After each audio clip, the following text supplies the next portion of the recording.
Всем привет!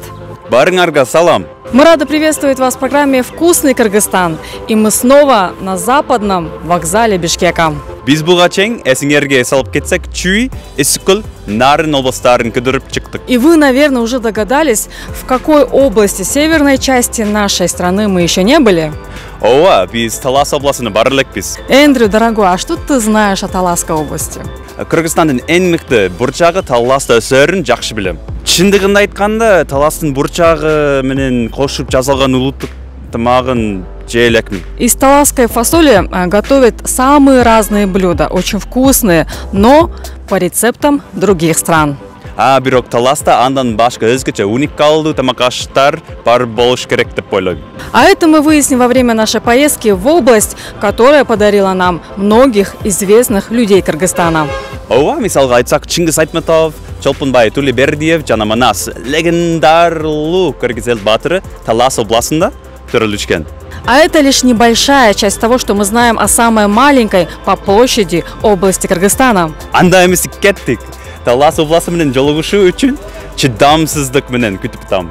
А мне самой как не терпится увидеть и узнать что-то новое об этом регионе. Чын элеби? Чын? Анда эмес кеттик.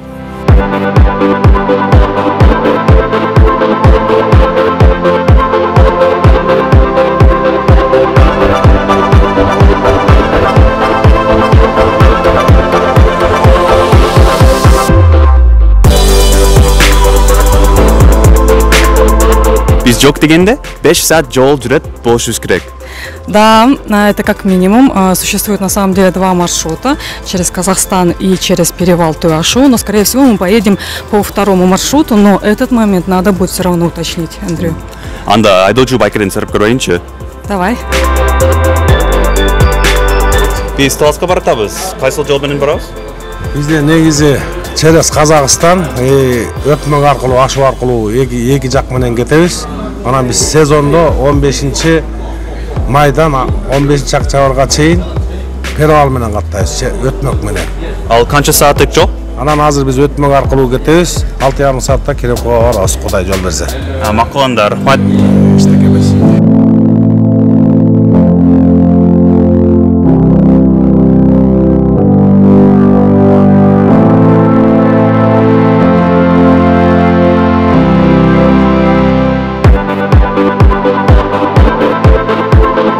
Дамду Кыргызстан.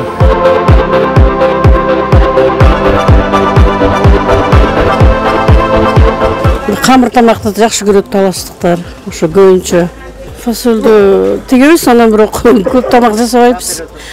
Кээде салаттарга кошулат. Ошо. Өзгөчө, таластын өзгөчө тамагы жокпу фасолдон жасалган? Билбейм, анда жокко дейм. Көбүнчө эле 5 бармак ошо. 80 күлчө 8 ет. Жеген таластыктар дешет го ошо. Көбүнчө эле камыр тамак ошо. Базолдон салат жасап жейбиз ай. Соонун салаттарды жейбиз.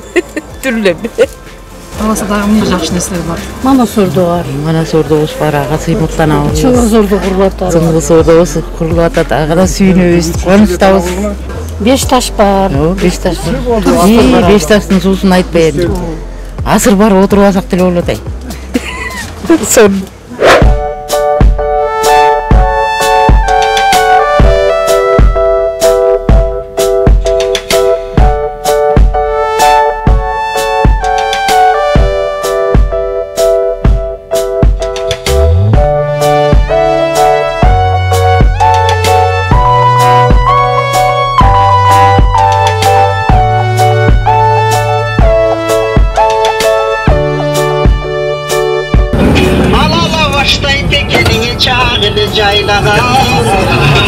Baran tekege tugün özündü şuşturup durasın alabaş teke gaydanan. Ben tegevimin duy tekege. Berem Besson. Besson'u doğru berem.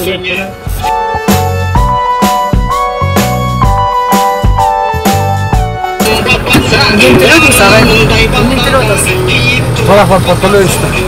Эки жерден төлөбүз да.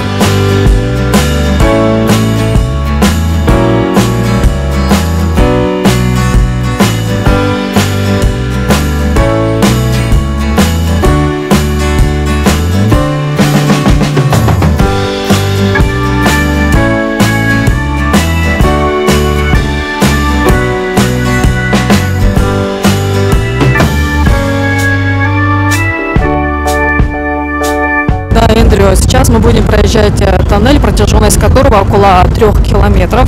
Он расположен на вершине перевала Туашу. Проезд по тоннелю не только экономит время, но в какой-то степени у проезжающих вызывает чувство гордости, поскольку его считают своеобразной достопримечательностью, которая связывает север и юг нашей страны. Туннелден өттү негизги эле дүйнө жүзү боюнча эң кызыктуу нерсе экен, бирок мага өтө коркунучтуу болот. Ошо канча убакыт кетет болду экен көрөлү. Я предлагаю прямо сейчас засечь время и проверить. Макул анда эми азыр секунд таймерди күйгүзүп багып көрөлү.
На перевале Туашу, на верблюжьем перевале на высоте 3400 метров. Түндүк менен түштүк кошкон жол кандай гана кооз жер экен.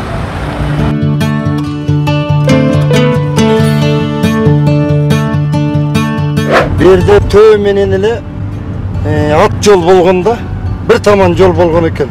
Илгери да ушул жерде мынакей Кожоңкул деген мына балбан атабыз ушул жерден аты баспай калып, мына ушул жерден атын көтөрүп өткөн экен. Мойнуна салып атын көтөрүп өткөн экен да илгери. Бир таман жол болгон экен. Берден соода сатык кылышканда кара балтага төшүп ушундай соода сатыктарды илгеркилер кылышкан экен. Ошодон айтылып калат ушу Кожоңкул болгон атын көтөргөн. Айыктыбы? Аты айықты да, нарко өткөндөн анан атын дем алдыр, анан айықты да аты. И анан нар имкетти да.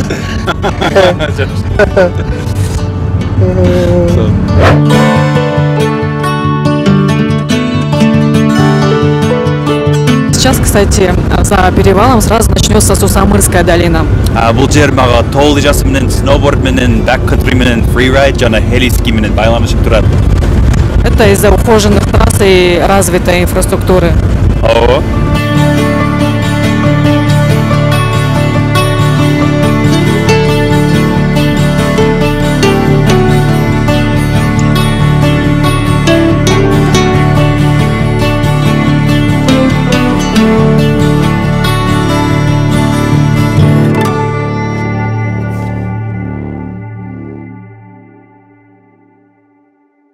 Получается, это вот первая придорожная станция или первая придорожная закусочная, где можно перекусить, можно переночевать. Удивительное место. Почему удивительное? Во-первых, называется очень интересно Париж. А во-вторых, чувствуешь себя здесь, как будто бы ты не в Кыргызстане. Чынле ушул жер өзгөчөлөнүп турат экен. Бирок эмнеге Париж деп аталып калган? Ушунусу кызык болуп атат, азыр сурайынчы. Ушул жердин аты Париж экен да, Эмне үчүн билесизби? Жок, Жок. Макул. Рахмат, сизчи? Билесизби? Макул. Рахмат. Могу жерде бир кичинекей Эйфелевый башня бар болчу. Ошодон Париж деп калды ошо, по-моему. Эс тарткан эле каттап атып Парижде угабыз, ошо Париж боюнча эле жүрүп атабыз. Бул жерден Сусамыр деп эле койсо болмок. Бирок бир бизнесмен келип куруп Париж деп ат коюп койгон, ошондон бул жер Париж аталып кетти. Билбейт экенмин. Билбейсизби? Эйфелева башнянын эмеси бар болчу бул жерде макети. Темирден сварит этилип жасалган. Анан кийин бирөөлөр эмне кылып алып салышты билбейм, жок, ошодон калган. Париж деп аталат. Караңгы жерде берчи. Тоо түндө келе атканда эле жаркырап турса Парижде ошодон калып калат. Анан мен оюмча ошо свет болуп эле ошодон болуш керек.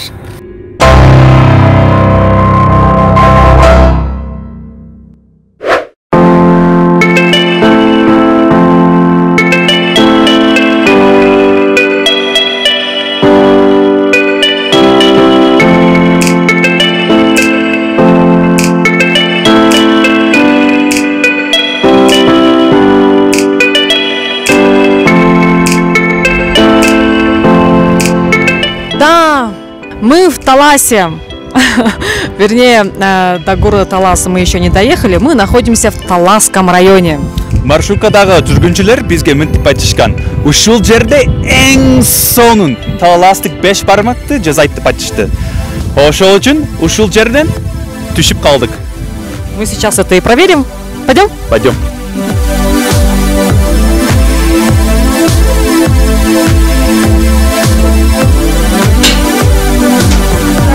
Саламатсызбы? Саламатчылык, кел. Биз Вкусный Кыргызстан теледолбоорунан Бишкектен келдик. Элдин баары сиздер эң жакшы 5 бармакты жасайт экенсиздер. Анан биз болсо Таластын эң өзгөчө даамдуу тамак ашын тартып жүрөбүз. Ошол үчүн келдик. Рахмат. Пелиңер туура экен. Мен бүгүн коноктосуп аткам да, ошондо келдиңер. Азыр мына 5 бармак асайын деп аткам да. Нам так повезло. Бүгүн жакшы болуптур. Келгиле. Мына биринчи жыгач менен анан койдун көңүнөн салып туруп, тамсып алайын. Бисмилла. Койдун көңү, мынакей. Койдун көңүнөн жасалган тезек деп коет муну. Эндири, сен эндири атыңы? Эндири азаматыма. Пелиң туура экен, пелиң түз экен айланайын. Мен ора кылбай мындай кылып коноктун үстүнөн чыгып. Этиңиз даяр атты? Мына этим даяр, тигине суу. Бул эмненин эти? Бул уйдун эти, уйдун. Уйдуку. Уйдун эти. Ошо конокторго салайын деп аткам. Мына бисмилла. Бизде биринчи жиликти салат. Мындай кылып туруп. Мына. О деген. Бисмилла, могу жиликти салайын. Конокторго деп. Мына. Мынакей. 12 коногум бар үйдө.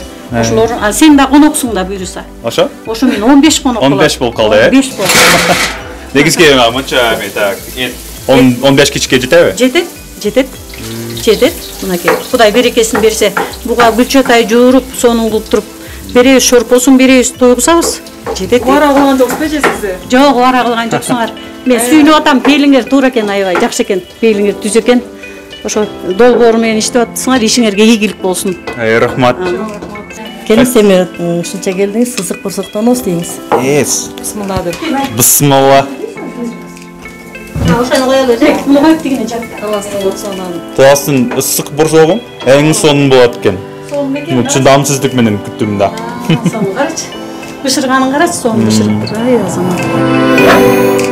Эже жарым берсем болобу? Жардам берсем болот. Сен бышырсаң аябай жакшы болот экен мага дагы. Мен конокторума көңүл бурат коем. Мына, муну чийгөөгүн аласың. Муну чөмүч менен. Мынакей. Мен сейип туруп могуларын ала бересиң. Мына. Үстүндөгүлөрүн. Үстүндөгүлөрүн.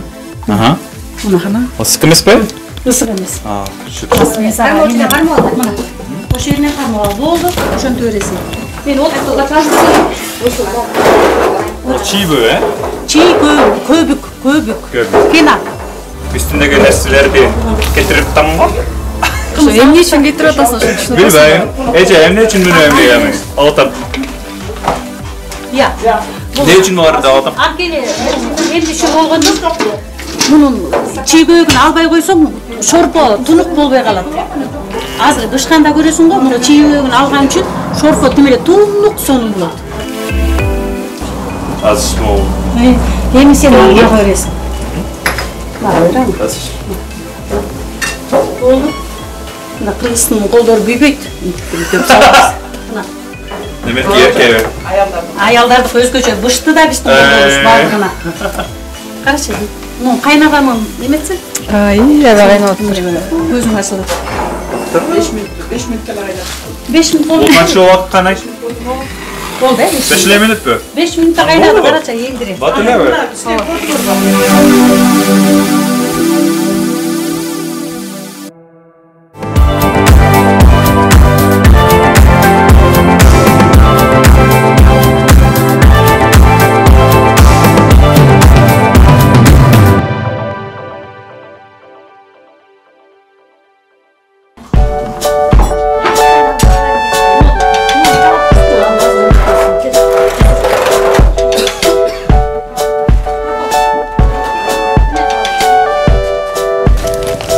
Казан көмөч.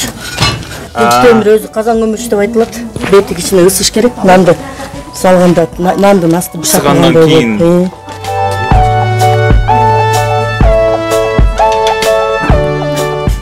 Казан көмөчтүн түбүн бир аз майлап алабыз. Бул эмненин майы? Бул койдун майы эле, кадимки эле койдун майы. Койдун ич майы. Карадайм. Эми ар кандай май сүйкөй берсе болот, бирок койдун майын сүйкөсөң нан дандуу болот да. Майдын жыты да чыгып, нанга сиңип жакшы. Жөнөкөй сливочный май болбойбу? Болот эми бирок анчалык койдун майындай болбойт да, койдун майы күчтүү дагы, дандуу дагы. Өзгөчөлөнүп турат, э? Өзгөчөлөнүп турат. Мынтип нанды жайып алдык. Мындай нан ушул жерге эми уникалдуу болуп эсептелеби? Ооба, уникалдуу. Нандын арасы жакшы бышыш үчүн, мындай көп кетпеш үчүн ушинтип эме кылып коебуз. Кээде мынтип казан эменин кыпчыкейдин аркасы менен деле мынтип койсо болот. Бирок негизи ушундай кол менен жасаган жакшы да. Ошону десеңиз анда күйүп кетет да, Күйбөйт, просто эми бизде Кыргызда камкош бышып калат деп, чийки болуп калат деп коюшат да. Эже бул эме Бул үстүн мынтип жаап коебуз. таласта гана колдонулган ыкмады. Бул көбүнчө таласта илгертен бери биз бала күнүбүздө эле апаларыбыз ушинтип жасашчу нанды. Ушинтип биринчи духовка болгуча, Духовка илгери деген духовка жок болгон, анан кийин орустар чоң орус меш деп жасашты, ичине 8 нанды бир сала турган. Негизи казан көмөчкө жасалгандан аябай даамдуу болот. Муну улам ортосунан бир аз ачып карап турабыз.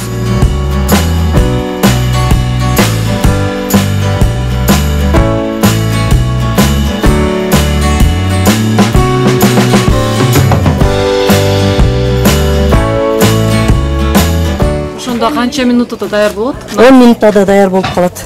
5-6 нан жасасаң, бир 50 минутта бүтүп калышы мүмкүн. Анан көбүрөөк эми үй бүлөдө бизде Кыргызда бала чака көп да. Ошол балдардын баарына бир күнү коюп, бир күнү жасай турган болсоң, 7-8 нан жасайсың да. 1 саатта, 1,5 саатта. Мына биздин огороддо бышып аткан, көкөлөй деп айтышып атат го, жанагы биздин айылда азыр бренд болуп, өзүбүз кайра бир 30 жылдан бери өзүнүн сапатын жоготпогон картошка ушул көкөлөй дейт. Бул жана айттык го, эсилип бышат. Анан даамдуу да. Даамдуу. Ушундай майда болобу, Жок, түйүлүп аткан кеси да кече бир чукуп алдык эле, ушундай майдараак болуп калды. Нар жактагысы мындай ак момундай аппак картошкалар. Азыр кайсы акты бышырамыз? Азыр муну бышыргыла, акты бышыргыла. Акты. Акты бышырат, казан көмөчкө бышырып, аны да көрсөтөлү. Жейсиңер бул буюрса. Нам менен кошо бышат, жан өзүнчө кылып бышырып берет. Бул да тускамалы жейсиз. Уникалдуу ыкмасы. Уникалдуу ыкмасы. Мисалы илгерки, эме чок бекер кетпесин дейбиз да. Ончо күн каладык. Ана менин наным бүтүп калды. Бүтүп калгандан бул жөн эле өзүнчө күйбөсүн. Муну салып койсоң, балдарың жейт, кайра жакшы болот. Балдарың жейт, балдардын курсагы тоюп калат. Мисалы аны кайра арчып, куурганча көп убакыт кетет да. Ага караганда муну пайдаланып калабыз, көңдү эч жака кетирбейбиз. Анаке уже болуп калыптыр нар жагы. Анаке, азыр күйүп кетмек. Көрдүңбү, жакшы хозяйканы. Баарын байкап Жакшы кайненемин. Кайнене. Да? Да. Мына бышкан жагын чогун асайтабыз дагы.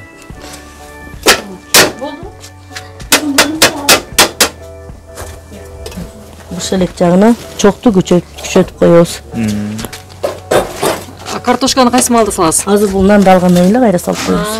Нанды алгандан эле кайра салып ушундай көмүп коебуз. Өзүнчө салып коюп турасызбы? Ана бул бирок көбөк убакытты талап кылат да. Бышты. Yes. Вау. Аркасы дагы. Сонунан болду го. Сонунан болуп тура, кызыл. Тим эле кып-кызыл болгон сонунан болду. Апам жапкан нанды сагындым деп. Ысыкнан келатат. Келиңиз. Колум күйүп баратат.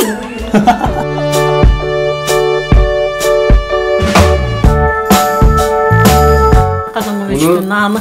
Каймак, май менен. Келгиле чайга. Келиңиз тиги апабызга узатып коюңуз, конокко.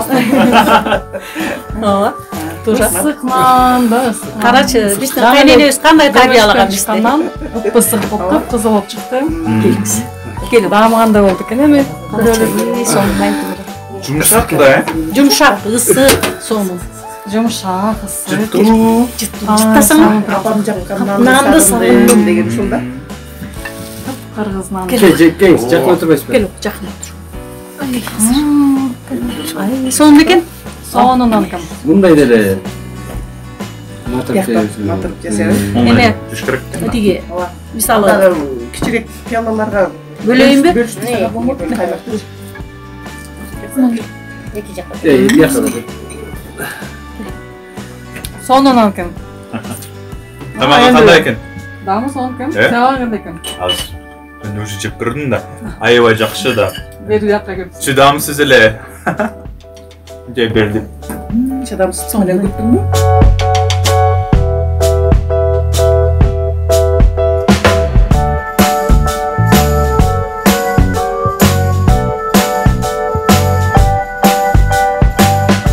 Мемондалар ачылат. Бул жанагы орустардын мундириндей эле ачылат. Калгы.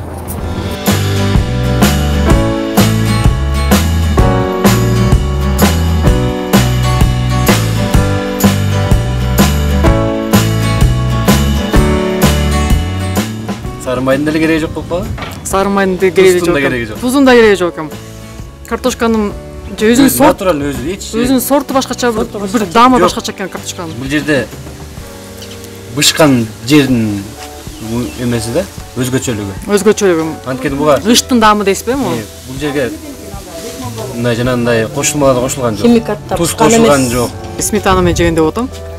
Арасында сметана бар десиз деп атат. Именно жанагы Бирок ичинде эчтеке жок. Кандай иштейт? Жөн эле кошулбай эле эчтеке жок дейм да. кошулмасы жок. Аябай сонун болот экен.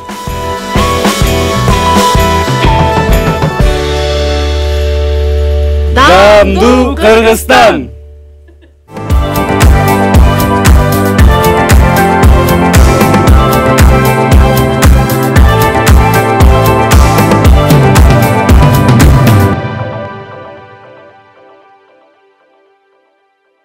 Бешбармак хоть и считается национальным блюдом, но в разных регионах его готовят по-разному. Если в предыдущей программе мы показали, как его делают нарынчане, то таласцы в этот раз продемонстрируют свой вариант приготовления этого блюда. Биз деңиз деңгээлинен бийик болгондон кийин эт бизде кечирээк пышат да. Шаар ичинде мисалы 1,5 саатта эт бышып калса, бизде 2,5 саатта пышат. 2,5 саатта? А монтип сапырганда эмне болуп калат? Сапырганда да шорпонун даамына келет. Эт жакшы жумшак пышат.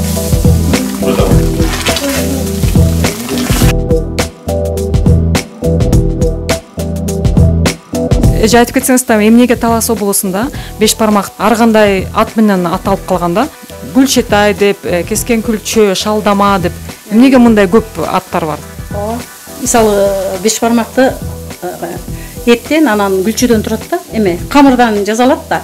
А мисалы камырды жууругандан кийин гүлчөтай кылып 4 бурчтуу кылып кескен менен бергенди гүлчөтай менен берилген бешбармак деп коет. Анан кийин ошол эле кесмени 4 бурчтуу кылып кесип, анан кайра да майда бөлүкчөлөргө бөлүп туруп этти туурап туруп аралаштырганда ошону шалдама деп коет.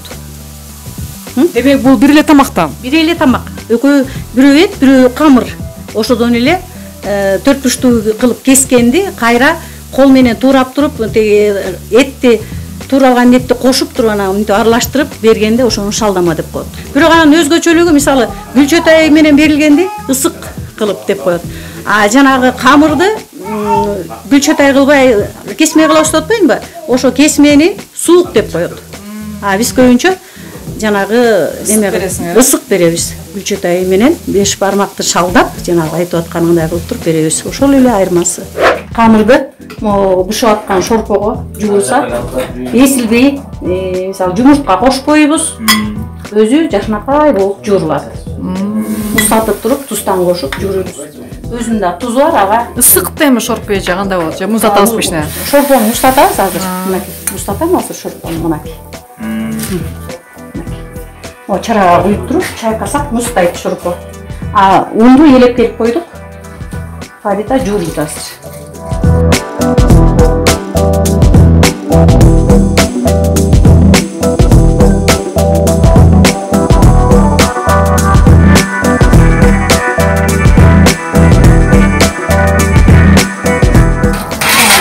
Bu muslak su mu?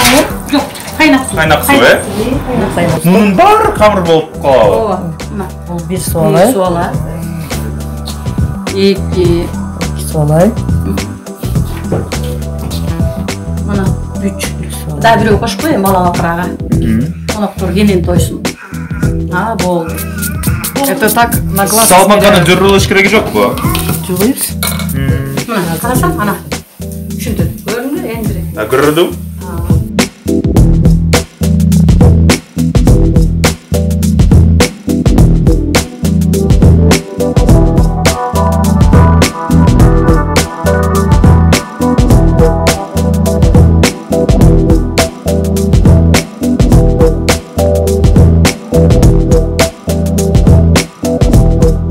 Гүлчөтай, бул айымдын исими да. Эми эмнеге бул тамак аш айымдын исими менен аталган?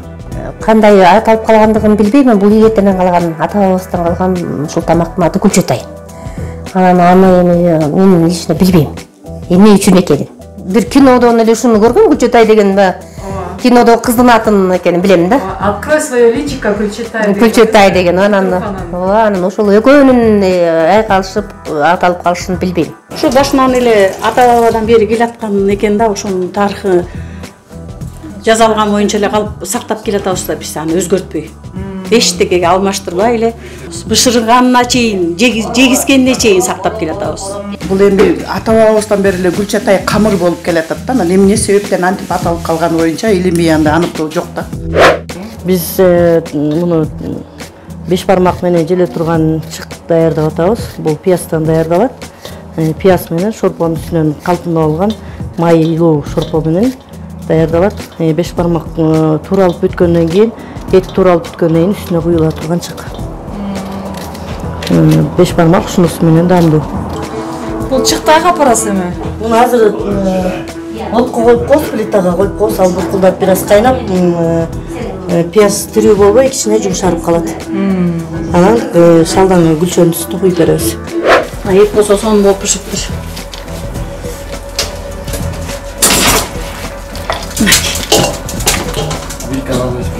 Азыр.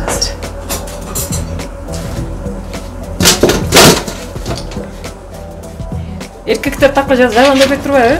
О! Жаман аялдар. Эркектер эт туурайт да, анан өйдө отурушуп, аксерке барбы деп сурайт бизде. Бар деп жорголоп алып барабыз. Бизде эркектерди өтө баалайбыз. Аяйбыз да баалайбыз. Үйдө кожоюндары төрдө отуруп тамак жеш керек дейсиз. Мынакей. Мен этти чыгардым. Бетин ысыгыраак жаап кой, жүзүр. Тигиндей. Сен анан саласың. Жактан бирөөсүн алда кел сал. Мен муну жака бер алдагы. Таласча.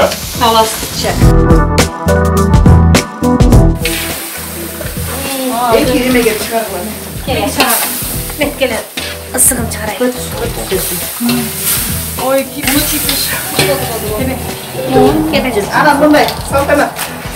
Суу кылба. Келбе. Жиди чыгат экен мына. Ысыгын чыгарып. Бул неге ошентип жасалат? Жабышпасын. Жабышпасын. Бири деп турат. Шорпосын аз кылыңызчы. Болду. Endi boğa jayalım.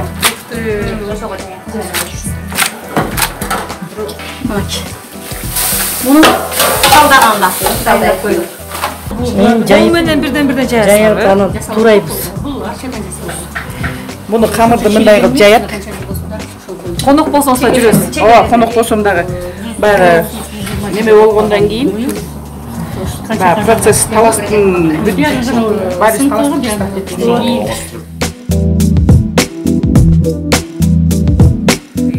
Мындай кылып туруп, жайып, мустатып, бул беш бармакка туурала турган. Ошон үчүн жанагы тонконго узунараак кылып эметтердим эле. Кой турай, мустасын эки. Оны ушунду бир-бирден жайыш керек пе? Ооба. Бир-бирден жайып мустатып коет. Мындай кылып. Мустасын Фарида кой тур. Жүзүр бир эки чырпы алып келчи. Чекейчи. Мынтип жайып коебуз. Аябай көп убакыт талап кылат экен. Бул тиги камыры бышканча бир 2-3 келин болсо, жакшынакай 2-3 келин болсо. Ошо көп кол талап кылат экен да. Көп конок келгенде ушундай көп неме болот да. Анан эми өзүң үй бүлөңө неме кылганда бир суалас бышканча. Башка жакта бизге таластыктардын ушу бүлчөт айына аябай суктанышат да. Эми ошо кантип жетиштиңер? Биз жанагындай чоң тойлордо дагы ушундайларды жазайбыз да. Бүлчөт ай сөзсүз жазайбыз. Анан беш бармак тууралбайт, анан бүлчөт ай жазап берсек эле ошо сырттан жек жактарыбыз бар, мисалы көлдөн келет, Оштон келет, Нарындан келет, таң калышат ай. Кантип жетиштиңер ушуга депчи. Үзүлбөйт да, кесилбейт, сесилбейт да окумушсуңар деп бизге таң калат. Бир жайганда эле сезилет мындай. Бирден кармап туруп эле, болгондо же хыбы эмелерди жайгандай көрүнөт да. Хыбы материалдарды, платочектерди. Платочектер жайганда эле сезилет. Тиги бул муздайт, кургайт, жакшынакай болуп. Анан туураганда да жакшынакай тууралат да.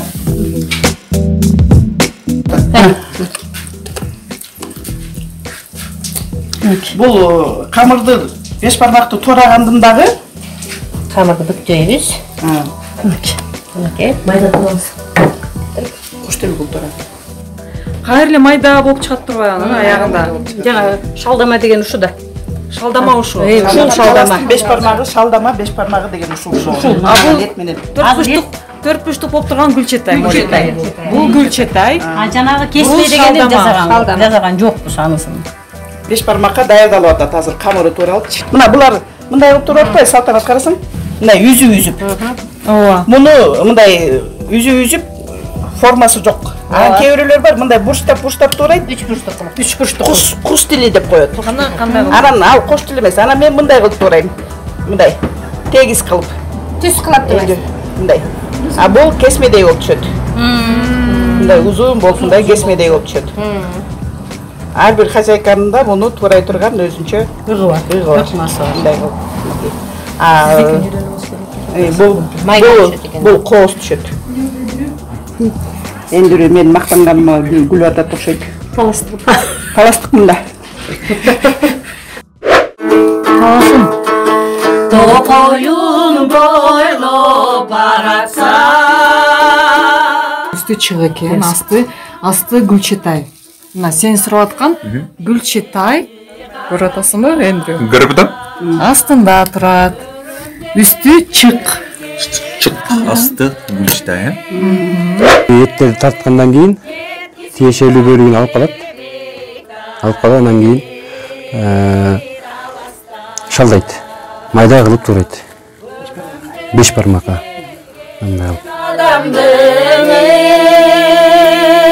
Илгери ата-бабаларыбыз будан да майда кылып, күкүмдөй кылып туурашчы.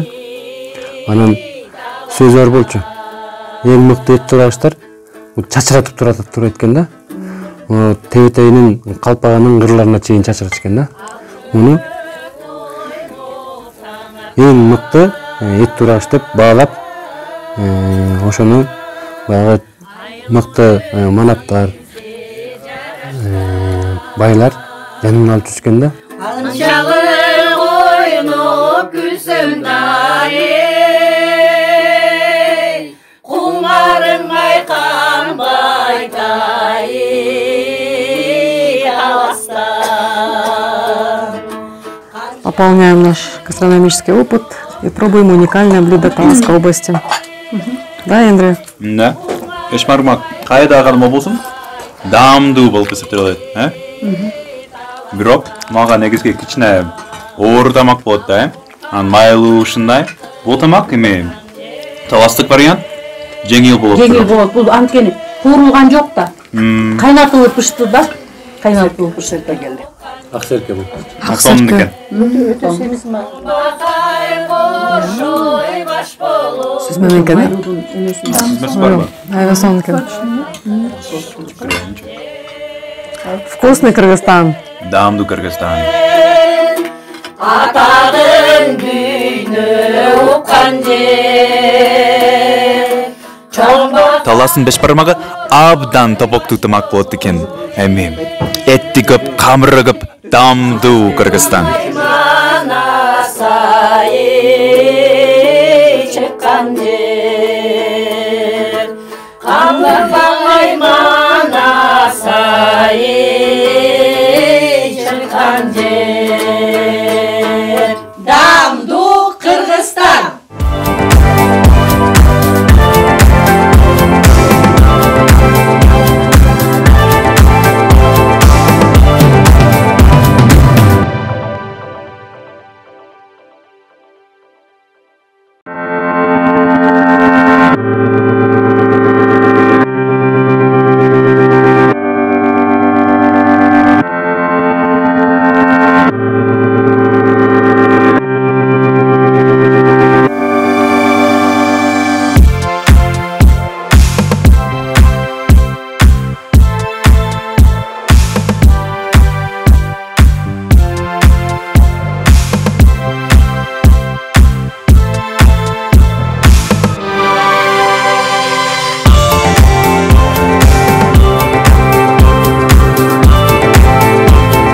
Фасоль выращивается в Таласской области более 10 лет.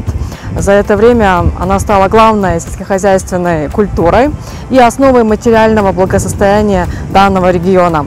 Почти весь полученный урожай экспортируется в зарубежные страны. Байке, эмне үчүн Талас областындагы эле бурчак өстүрүлүп калган? Ушул тууралуу кызыктуу окуяңыз барбы? Айтып бере аласызбы? Союз тарагандан кийин ушул түрктөр келип фасолдорду аргас областтарга себеп көрүп да.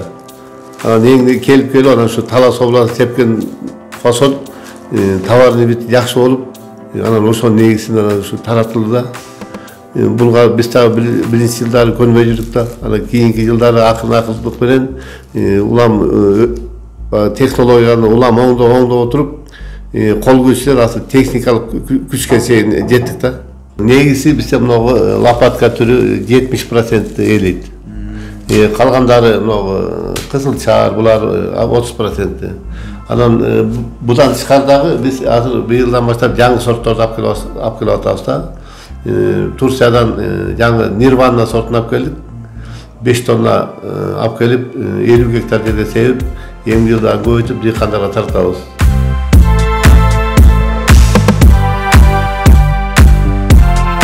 98-99% экспорт кетет. Biz desek 1-2% deymiz, kalgan bari eksport. Таластын бурчагынан 20-нан ашык тамак аш жасалат экенин мурун эле уккам. Бирок бирини дагы жеп көрө элекмин. Бүгүн ошондой мүмкүнчүлүк жаралып атат окшойт. Да, мы все думали, сможем ли мы здесь найти блюдо из фасоли или нет, да так, чтобы оно было приготовлено еще и по уникальному рецепту местных жителей. И кажется, мы это место уже нашли.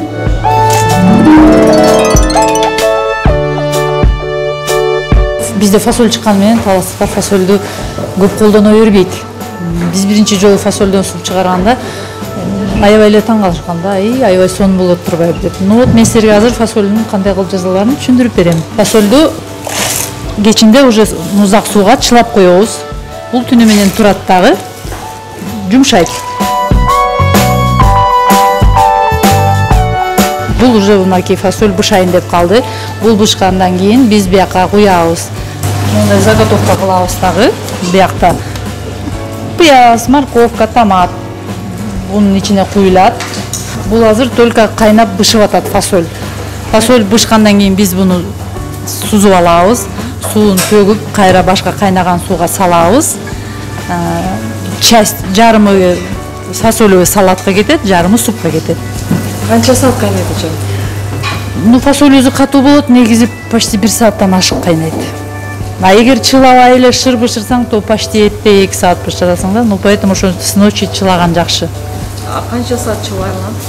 От кечинде чылап кетебиз, а эртең менен уже түнү бою чыланып турат. Анда батыраак бышат да. Дагы эмнени кошосуз? Картошка, мондай кубик менен кезилген картошка и эт кошулат. Ну, анан уже, естественно, бүткөндөн кийин зелень. Это уже акыркы моментте кошулат да. Болду.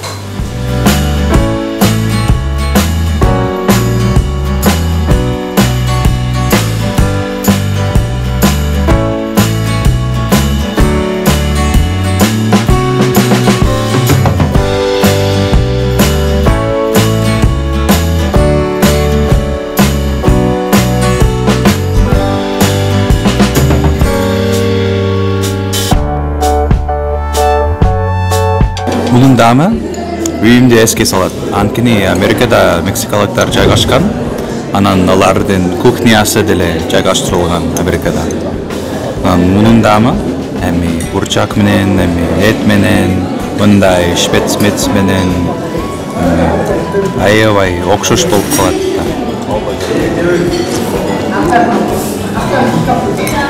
Үйүмдү сагынып. Бирок аябай жакшы мында. Таластын өзгөчөлүгү бар экен, ооба. Мындай бурчак негизги эми Кыргызстанда көргөн эмесмин. Биринчи фасолевый салатка биздин пиязыбызды туралабыз. Ага чейин бул плитканы да иштетип алсак болот. Майысы берсин. Пияздан кийин бул сайызды өткүзүп алабыз.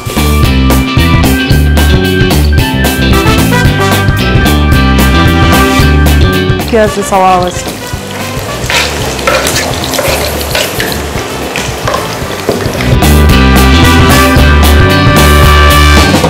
Bu biraz kuruluş gerek, kızıl bol. Bu dayar bolğança gerekli azıklarımızı turalabız. Biz ağaçayın bu fasoldu suğa bışırıp dayarda alganbız.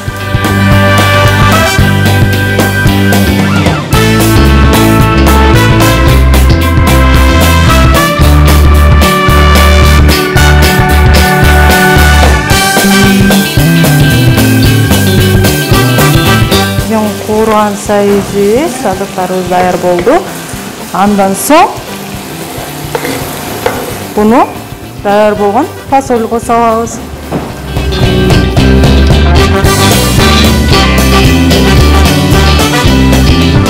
On 15 minutga жеткен жок. Бат эле даяр болгону bunun fasolun suga bышырып даярдап алсак эле калгандары оңой. Бул фасолду негизи эт катары да колдонсо болот. Бирок негедир биздин таластыктар фасолду көп колдоно беришпейт.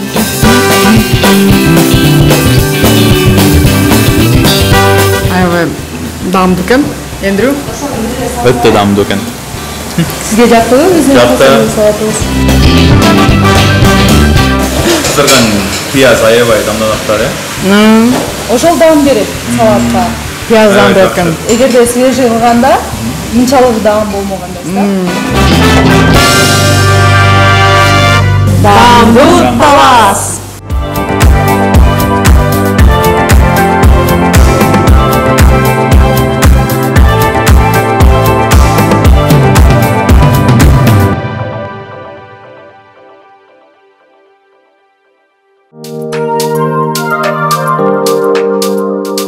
Курдак – это что-то вроде яичницы. Готовят его на скорую руку, на очень скорую руку, и подают его перед бешбармаком. Бешбармак бергиче курдак бересиздер. Эмнеге эттин үстүнө эт бересиздер? Эми курдак деген 1 саат 20 мүнөттүн ичинде дайым болуп калат. Көбүнчө бул курдакты бергенде жанагындай конок тозуп атканда, мейман тозуп атканда баягы биринчи тамак болуп курдак көбүнчө кымыз менен берилет курдак. Кыргыздын баары өнүп калган курдак жеп, аркасынан бешбармак жемейинче кыргыз ыраазы болбойт. Мен башка аймактардан деле курдак жеп жүрөм. Таластын курдагы эмнеси менен айырмаланат? Таластын курдагын айырмаланганы таластыктар көбүнчө курдакты куйкаланган койдун этинен да жасашат. көбүнчө таластык курдак деп жалаң эле кара курдакты айтабыз. Кара курдак деген жалаң эттен жасала турган курдак. Жалаң этпи? Жалаң эт. Кара курдак дегенде ага пияз да кошулбайт, гарнирге эч нерсе кошулбайт деп уктуп элек да. Жалаң эле майга куурулат деп. Азыр биздики деле ошол жалаң эле майга куурула турган кара курдак. Мына ич майды туурап дайындап койгонбуз. Эттин баарын туурап дайындап койгонбуз. Жилик болбой турган эттер курдакка кетет. Бул моюн эт, ботого, аркалар, боор, бөйрөк, бүт ошол баардыгы курдакка кетет.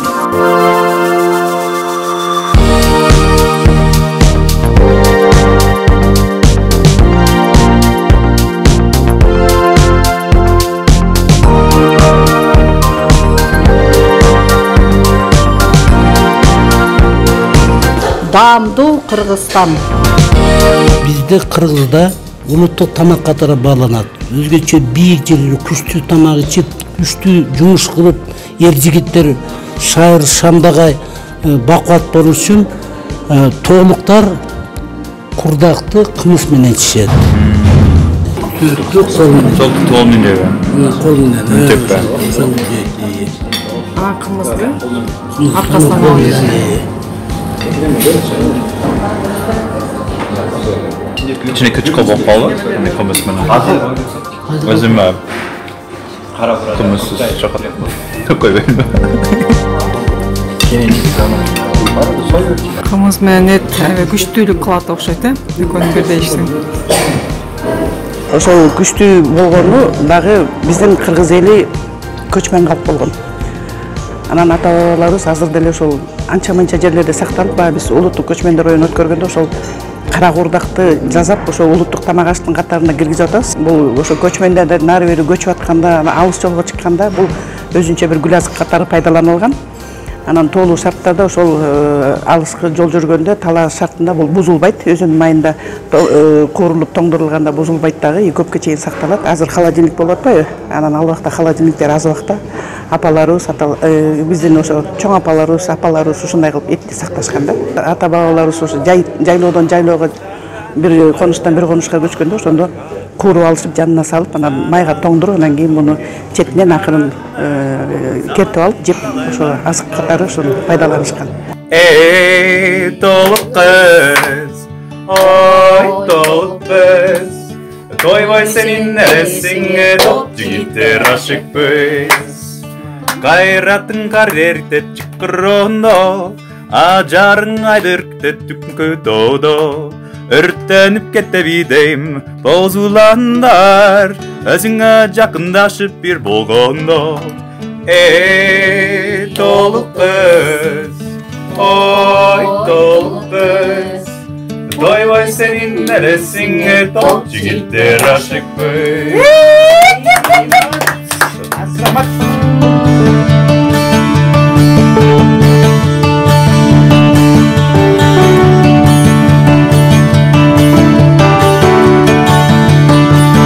Вот и подходит к своему завершению наше гастрономическое путешествие по Таласской области. Мен Талас областы тууралуу көп жаңы нерселерди өзүм үчүн ачтым. Демек, жалгыз эле нарында эмес, Таласта дагы этти көп тамак аштарды да жасайт турбайбы? Мы не успели полностью раскрыть гастрономический потенциал этого региона. Себеби убактыбыз аз болуп калды. Поэтому мы не прощаемся. Görüşкенче деп атабыз. А мы, в свою очередь, продолжаем наше гастрономическое путешествие по другим областям нашей страны. Астыбызда дагы көп аймактардын жаңы, кызыктуу ачылыштары бизди күтүп турат. Увидимся совсем скоро, не теряйте нас. Биздин буракчыларыбызга катталыңыз, лайк басыңыз, анан биз менен чогуу жүрүңүз.